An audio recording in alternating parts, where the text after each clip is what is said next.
Babies in the Wood. Once upon a time, in a small cottage in the deep and dark forest, there lived a father and his two children, John and Mary.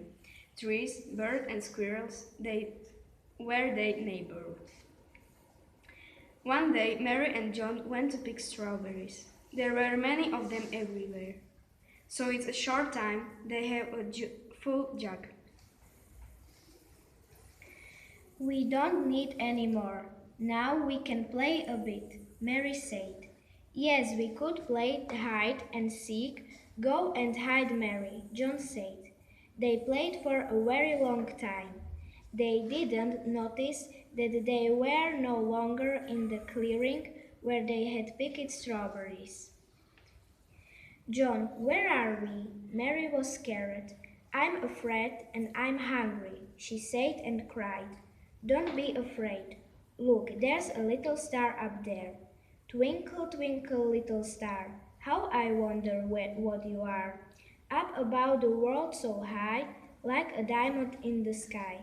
Let's go there. Let's see the little star, John said. They didn't walk for too long a time. In a short time, a meadow was in front of them. It was full of lovely flowers, and behind them stood a beautiful cottage. Its walls were made of sugar, the windows and the door of chocolate, and the roof was gingerbread.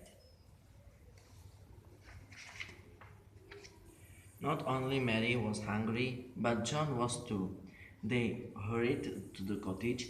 Mary took a piece of chocolate and John a piece for gingerbread from the roof.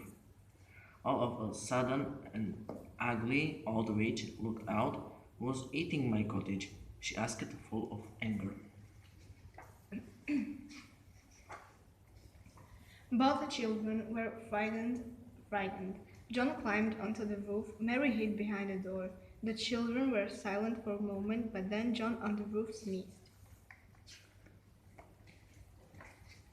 The ugly old witch looked out of the window once again. Who is there? She asked. Then she saw Mary. Come here, my little girl, she said. You even have a brother here. Come here, children. I will give you some sweets. Both children then entered the cottage. They got sweets, and the witch locked them into a cupboard. Good night, my dear children. Tomorrow I will eat you, she said. Mary and John were very afraid and they couldn't sleep, but John said, Mary, sleep, I'll see that everything will be all right. In the morning, the witch started a fire in the furnace. She brought a shovel. Sit down, sit down on the shovel, my boy, she said to John. I don't know how to do it, John said. Please be so kind as to show me what to do. The witch sat down on the shovel. Hurry up, Mary, help me, said John, and the children threw the witch into the furnace. In the afternoon, the children were already safely back at home. They told their father what had happened.